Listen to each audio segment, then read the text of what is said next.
जय श्री राम, जय श्री बालाजी महाराज, जय माता दी। बंधी हुई बुद्धि को कैसे खोले?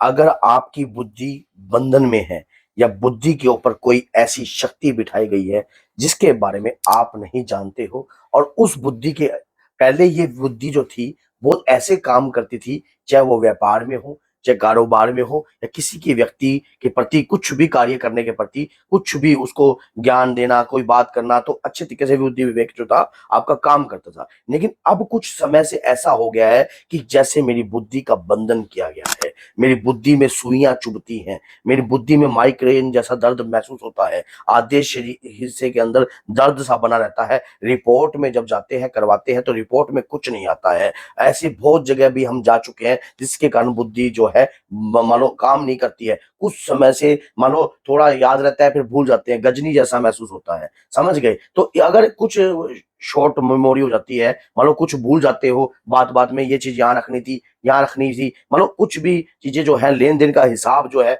उसमें भी काफी अड़चन आ चुकी है, उसमें भी काफी जो है आपका कार्य जो है चल नहीं पाता है। मान लो पता नहीं लगता कि आपको कोई कितना पैसा जमा करा गया, कितना, तो ऐसा लगता है कि जैसे बुद्धि का कोई बंधन किया गया है। तो बंधी हुई बुद्धि को कैसे चुटकियों में खोल सकते हो आप? किस प्रकार से चुटकियों में खोल सकते हो? ये चुटकियां बजाई है ना मैंने, जैसे ऐसे खुल भी सकती है आपकी। आपकी बुद्धि का बंधन है तो उसके लिए आपको एक कार्य करना पड़ेगा। उस कार्य से बड़ी तंत्र विद्या अगर आपकी बुद्धि के बंधन के लिए की गई होगी, या आपका पुतला बनाकर आपके मस्तिष्क पर या कोई चीजें ऐसी लगाई होंगी, या तंत्र के तहत कोई ऐसी प्रक्रिया कर रखी होगी, तो क्षण भर में वो चीजें हट जाएंगी। अब आपको करना क्या है? देखो, भगवान की भक्ति से शक्ति तो प्राप्त होती है, इसमें संदेह मत करना। और जो मैं अगर ये वीडियो बना रहा हूं, तो ऐसे लोग हमारे पास आते हैं, और जिनको हम बताते हैं कार्य, उसके बाद वो व्यक्ति जब अपने घर में जाकर इस प्रकार के कार्य करता है, और उस कार्य से उसको बहुत प्रभाव उत्पन्न होता है, और जब वो प्रभाव उत्पन्न होता है उसके बाद उनका खुद का फीडबैक ऐसा आता है कि गुरुजी, इस कार्य से हमें इतना आराम महसूस हुआ है। तो ऐसा ही एक केस मेरे पास अभी लेटेस्ट आया है। उन्होंने मुझे कहा कि मेरे साथ कुछ समय से ऐसा हो रहा है, आपने बुद्धि बंधन के ऊपर वीडियो तो बनाई है, लेकिन उसमें एक ऐसा उपाय दीजिए कि बंधी हुई बुद्धि कोई किस प्रकार से तुरंत खोल सकता है। तुरंत मानो हमारी बुद्धि के ऊपर अगर कोई बंधन करा गया होगा या कोई चीज भेजी होगी, तो तुरंत उस चीज को कैसे हम उस चीज से मुक्त हो सकते हैं। तो आज इस वीडियो में एंड तक बने रहना। आपके ऊपर या आप किसी भी व्यक्ति के ऊपर अगर इस प्रकार की प्रक्रिया होती है, तो आप उसको राय देकर भी समझा सकते हो कि ऐसा ऐसा होता है, और इस तरीके से अगर कार्य करते हो तो आपकी बुद्धि का बंधन जो है खुल जाता है। क्या करना है आपने? एक जटा वाला नारियल लेना है। एक जटा वाला नारियल लेना है। उस नारियल को आपने क्या करना है, जैसे कि उस नारियल को छील लीजिए। छीलने के बाद नारियल मिल जाएगा आपको। उस दौरान आपने हनुमान जी के श्री चरणों में नारियल अर्पण करना है। नारियल अर्पण कर लिया। अब प्रार्थना करनी है कि हे बजरंग बली, हे बाबा, मेरी बुद्धि का बंधन हुआ हुआ है। शरीर में ऐसा महसूस होता है कि जैसे कि कोई सुइयां जो है शरीर में गाड़ दी गई है। अब हनुमान जी के पंचमुखी रूप का ध्यान कीजिए। हनुमान जी का जो पंचमुखी रूप है ना, वो माया का भक्षण करने वाला रूप है। मानो माया नहीं चलती उस रूप के आगे। बड़ी से बड़ी माया, बड़े से बड़ा तंत्र जो है उस रूप स्वरूप के आगे विफल हो जाता है। क्योंकि हनुमान जी का पंचमुखी रूप जो है, वो अहिरावण का जब उन्होंने संहार किया था, तब उन्होंने पंचमुखी रूप धारण किया था। और अहिरावण जैसा जो मायावी था, वो कोई नहीं था, क्योंकि उसने ऐसी माया रच रखी थी कि पाताल लोक में उस तक पहुंचना मुमकिन ही नहीं, नामुमकिन था। लेकिन हनुमान जी ने हर दरवाजे को, हर चीज को चीर फाड़ कर, हर तरीके से हनुमान जी माया का भक्षण करते करते, क्योंकि हनुमान जी बल और बुद्धि और विवेक के दाता हैं। वो बल और बुद्धि विवेक जो है आपको भी देते हैं, क्योंकि माता सीता के वरदान के अनुसार उन्होंने अष्ट सिद्ध नवनिधि के दाता उन्हें घोषित किया है, जिससे बल भी प्राप्त होता है, बुद्धि भी प्रभाव प्राप्त होती है। अगर बुद्धि के ऊपर कैसी भी माया कर रखी हो, किसी भी प्रकार का तंत्र कर रखा हो, अगर हनुमान जी के पंचमुखी रूप का धारण कर कार्य करोगे, तो वो बंधन, वो तंत्र जो है आप उस व्यक्ति का विफल कर सकते हो। अब जैसे कि आपने नारियल ले लिया, नारियल पे त्रिपुंड बनाने हैं, 3 तिलक लगाने हैं। तीनों तिलक लगाकर आपने इस प्रकार से, उसके दौरान उस नारियल को जब आपने हनुमान जी के श्री चरणों में रखा है, अब उसमें एक आपने क्या करना है, जैसे कि अदरक कूटने वाला या कोई ऐसी हथौड़ी हो जिससे नारियल के 2 टुकड़े हो जाए। मान लो बीच में से नारियल फट जाए, मान लो बीच में ही नारियल को फोड़ना है आपने, मान लो, ताकि नारियल के 2 टुकड़े हो जाएं। इस तरीके से तो क्या होता है, वैसे तो अदरक कूटने वाला जो होता है उससे भी हो जाते हैं, और कोई हथौड़ी होती है तो उससे भी आप बीच में से जैसे मारते हो तो 2 टुकड़े हो जाए। अब वो कब करना है?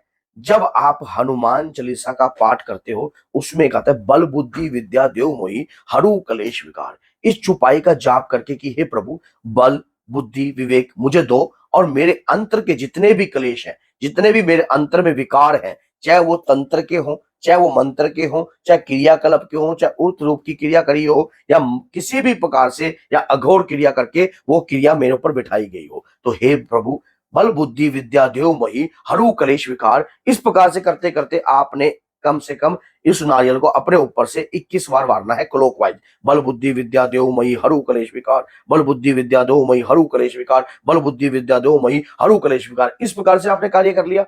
अब वहां पर, और इस कार्य को करने से पहले हनुमान जी का पंचमुखी रूप जो जब कार्य करता है, जब आप पंचदीप का दान देते हो, या तो आटे के पंचदीप आप अलग अलग भी लगा सकते हो, नहीं तो एक दीप में ऐसे लेटी बत्ती और एक बीच में खड़ी बत्ती, और पंचमुखी जो दीप होता है उसमें तेल का, सरसों के कड़वे तेल का डालना चाहिए आपको, गाय के देसी घी का नहीं चलेगा।